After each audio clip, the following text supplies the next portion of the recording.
Assalamualaikum warahmatullahi wabarakatuh.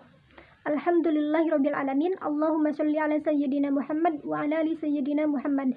Alhamdulillah hari ini masih diberikan kesehatan. Akhirnya saya dapat menyampaikan pemaparan salah satu materi dari mata kuliah pengembangan kurikulum PAI berbasis literasi. Pemaparan materi yang akan saya sampaikan yaitu komponen-komponen kurikulum. Nah, sebelum dilanjut, saya akan memperkenalkan diri dahulu. Nama saya Dina Sapianti, saya dari Fakultas Tarbiyah dan Keguruan dari jurusan Pendidikan Agama Islam semester 5. Saya lanjutkan komponen-komponen kurikulum. Sebelum dilanjutkan apa saja komponen-komponen kurikulum tersebut, saya akan menerangkan terlebih dahulu pengertian dari komponen kurikulum itu sendiri. Komponen sendiri menurut Kamus Besar Bahasa Indonesia yaitu bagian atau keseluruhan dari suatu objek. Contohnya adalah komponen kurikulum ini. Jadi komponen kurikulum ini adalah bagian-bagian atau keseluruhan yang terdapat dalam kurikulum. Nah, komponen ini adalah bagian yang integral dan fungsional karena komponen ini tidak dapat dipisahkan dari suatu sistem kurikulum karena komponen itu sendiri memiliki peranan dalam pembentukan sistem kurikulum. Selanjutnya yaitu kurikulum. Istilah kurikulum ini berasal dari bahasa Yunani, yaitu dari kata kurikule, yang artinya jarak yang harus ditempuh oleh seorang pelari. Karena pada awalnya istilah ini digunakan dalam dunia olahraga di Yunani pada waktu itu. Lebih lanjut, pengertian kurikulum menurut Undang-Undang Nomor 20 Tahun 2003.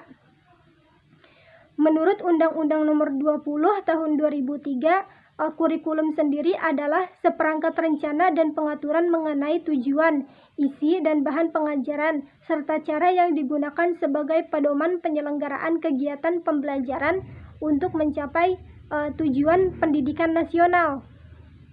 Nah, selanjutnya beranjak ke komponen-komponen kurikulum. Komponen-komponen kurikulum itu yang pertama adalah komponen tujuan.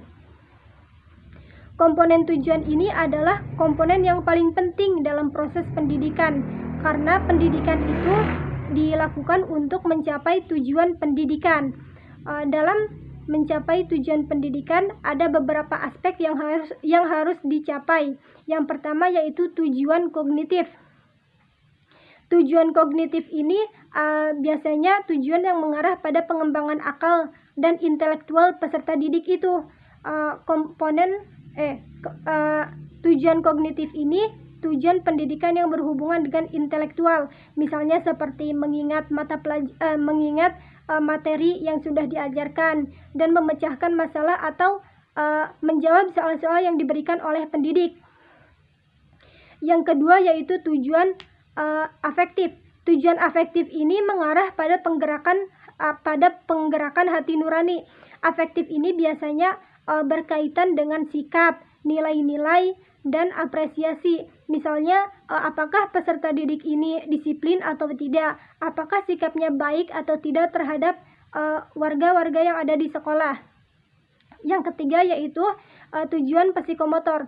Tujuan psikomotor ini yaitu tujuan yang mengarah pada pengembangan keterampilan jasmani. Tujuan ini yaitu tujuan yang berhubungan dengan kemampuan keterampilan atau skill seseorang. Misalnya, apakah peserta didik tersebut memiliki kemampuan khusus, misalnya dalam hal menggambar atau dalam salah satu materi pelajaran, apakah dia memiliki keterampilan di bidang tersebut. Selanjutnya yaitu komponen isi atau materi. Komponen isi atau materi ini yaitu bahan-bahan yang diprogramkan guna mencapai tujuan pendidikan yang ditetapkan. Isi dari materi tersebut yaitu berupa materi-materi bidang studi yang telah ditetapkan, seperti misalnya materi Bahasa Indonesia, IPS, IPA, Akidah Akhlak, Fikih, dan sebagainya. Bidang ini juga disesuaikan oleh jenisnya, jenjangnya, maupun jalur yang berbeda. Bidang ini biasanya dicantumkan dalam struktur program kurikulum sekolah yang bersangkutan. Selanjutnya yaitu komponen kurikulum adalah komponen strategi mengajar.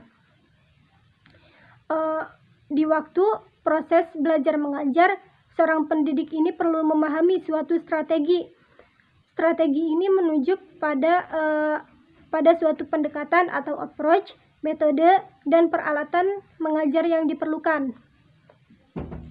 Pendekatan ini terdiri dari dua jenis. Yang pertama yaitu pendekatan pembelajaran yang berorientasi atau berpusat pada siswa, di mana pada pendekatan ini guru ini memberikan kesempatan kepada peserta didik untuk berperan aktif dalam proses pembelajaran.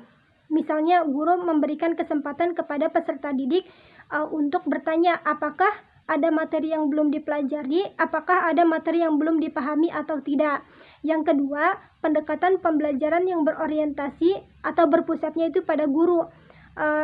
Contohnya yaitu di dalam mengajar, guru ini menjadi objek utama dalam proses belajar mengajar tersebut, di mana guru tersebut menerangkan keseluruhan materi yang disampaikan. Selanjutnya, metode pembelajaran. Nah, metode pembelajaran ini adalah teknik yang dikuasai peserta didik untuk menyampaikan materi pembelajaran kepada peserta didik. Metode pembelajaran ini contohnya yaitu metode ceramah, metode diskusi, metode demonstrasi, dan metode eksperimental atau metode lainnya yang biasa digunakan oleh pendidik kepada peserta didik dalam proses pembelajaran. Selanjutnya, media pembelajaran. Media pembelajaran ini adalah perantara atau pengantar sumber pesan agar merangsang pikiran, perasaan, perhatian, dan kemauan peserta didik sehingga terdorong dan terlibat dalam pembelajaran. Karena biasanya peserta didik tidak memiliki motivasi untuk belajar. Karena itu diperlukan media pembelajaran dalam proses belajar mengajar. Dengan menggunakan strategi ini, khususnya strategi yang tepat dan akurat, proses belajar mengajar ini juga dapat memuaskan pendidik maupun peserta didik, khususnya pada proses mentransfer ilmu dari pendidik kepada peserta didik yang nantinya dapat ditangkap oleh peserta didik. Tetapi penggunaan strategi ini juga sangat ditentukan atau tergantung oleh tingkat kompetensi pendidik itu sendiri. Yang terakhir yaitu komponen evaluasi. Komponen evaluasi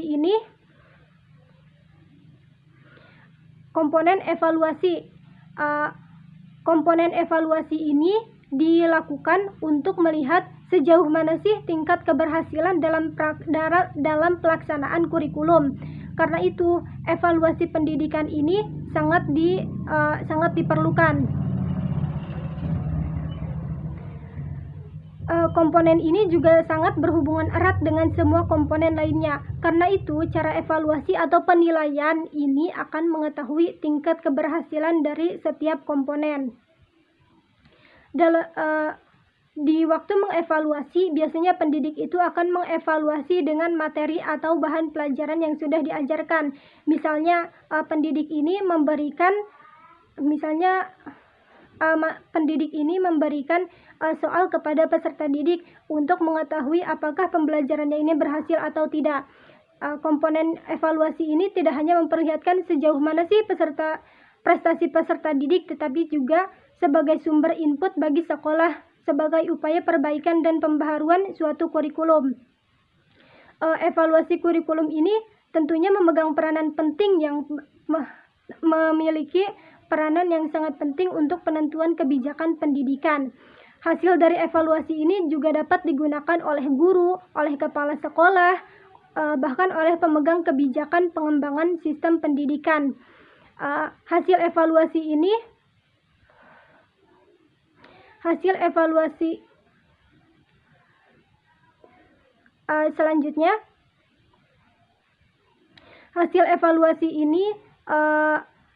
dapat digunakan oleh oleh guru, oleh kepala sekolah, atau bahkan pelaksana pendidikan lainnya dalam memahami dan membantu perkembangan pendidik.